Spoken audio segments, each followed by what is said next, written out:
by Anthony DeStefano.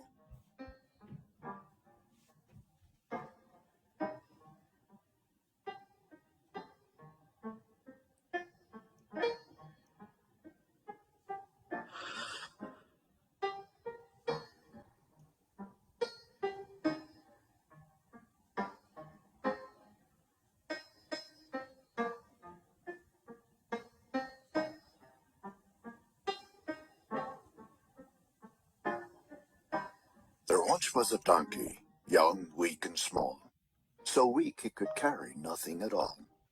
Even when children sat on his hide, he'd wobble and tumble and fall on his side. No matter how much he tried or he cried, this was a donkey that no one could ride. He couldn't haul stones.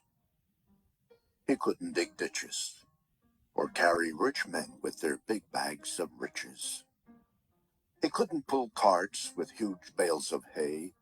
Just lifting a feather would make his legs sway. No, this donkey was useless, no good at all. Too puny, too shaky, too scrawny, too small. Now the donkey's owner was quite mean and tough. He said to the donkey, "I've had quite enough." He pointed his finger and said with a huff, "You can't lift a person, no matter how light. So take all your things and get out of my sight. Go away from here, donkey. Go away and just hide. What use is a donkey that no one can ride?" So the donkey was led to the far edge of town, pulled by his neck with his head hanging down. He was tied to a post on a small dusty road, and left all alone while his tears overflowed. Left all alone and wondering why. He was born to be weak, and born to be shy, and born to be frightened, and born to cry. Just then 2 men appeared alongside the post in the village where the donkey was tied. They came without warning on that fateful day. They came and untied him and took him away. The donkey was frightened. He said to the men, "Where are we going?" And then said again, "Where are we going? And what about me? Please leave me alone and just let me be." "Keep quiet," the men said. "We mean you no harm. Just follow us quickly. No cause for alarm." They walked on for miles and miles until they got to a town at the foot of a hill. At the foot of the hill stood a man tall and thin, wearing a cloak with a beard on his chin. He had eyes that seemed sad and longish dark hair, and a voice soft and gentle that floated on air. He said to the donkey, "It's time that you knew about the great thing that you're destined to do. You'll carry me into the city, we two. Into the city, I'll ride atop you." "What's that you say?" cried the donkey with dread. "There's simply no way. You've been misled. I'm just a small weakling. You must go ahead and look for another to take you instead. You see, I'm just hopeless ever since I was born. I've been subject to insults and teasing and scorn. My back's somewhat crooked. My legs aren't strong. I'm just a big failure who does everything wrong." "Won't you believe me?" the sad donkey cried. "Just leave me alone and cast me aside. I'm just a poor donkey that no one can ride." The man looked at him with a face that was wise, with a warm, tender smile and love in his eyes. And then in a calm and mysterious way, he opened his mouth and started to say, "My help is enough. It's all that you need. It's all you require in life to succeed. The weaker you are, the more strength I give. I'll be there to help you as long as you live. I know you feel tired and frightened and broken, but do you believe these words that I've spoken? Do you believe, I ask you again? Do you have faith I can heal you, my friend?" For some reason, the donkey was sure that he knew. The words the man spoke were honest and true. They were said with such kindness and caring and love, as if they came from heaven above.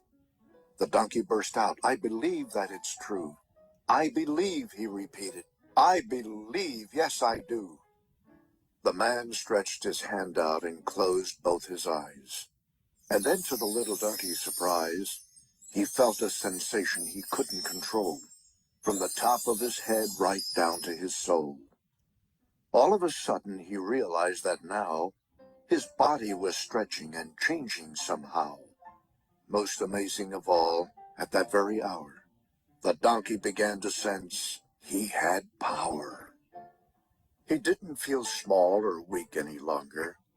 Instead, he felt stronger and stronger and stronger. He could feel in his body the energy flowing. He could see with his eyes that his muscles were growing. His back felt like iron. His legs felt like steel. His chest felt so strong, it just couldn't be real. It's a miracle. A miracle, the donkey cried out. A miracle beyond any doubt. In order to show all the thanks that he felt, the donkey bowed his head down and knelt in front of the man who had made him so strong, with a beard on his chin and hair that was long. The man looked upon him with sorrowful eyes, then sat on his back and told him to rise. We're bound for that city that's west of the hill. I have a great mission I need to fulfill. The donkey got up, his tears had all dried. With big bulging muscles he started to stride. No longer a donkey that no one could ride. Now he had courage and power and pride. He started to stride. He started to run. He couldn't believe he was having such fun. With a clippity-clop and a clippity-clop, he kept right on going with no need to stop. But as they drew near to the gate of the town, the donkey could hear a very strange sound. The curious noise made him perk up his ears. What could it be? It sounded like cheers. Soon crowds of people came into sight, shouting and waving their arms with delight. They were cheering the man and giving him praise, yelling hosannas and crying hoorays. It was amazing to see the love they expressed. They called him a prophet and said he was blessed. In front of the donkey they threw with their arms flowers and garments and branches and palms. They laid all these down and started to sing, calling the man a savior and king. The donkey was happy. Gone were his tears. Never had people sung in his ears. Never was there a moment so sweet as carrying a king with palms at his feet. And all his life after, the donkey rejoiced that the king had made such a wonderful choice.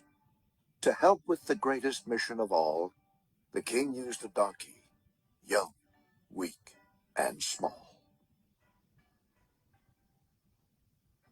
So every year at Easter time, renew your hopes again. Remember how a little faith can give you strength, and then gather all your friends around and tell the tale of when a tiny donkey carried God into Jerusalem.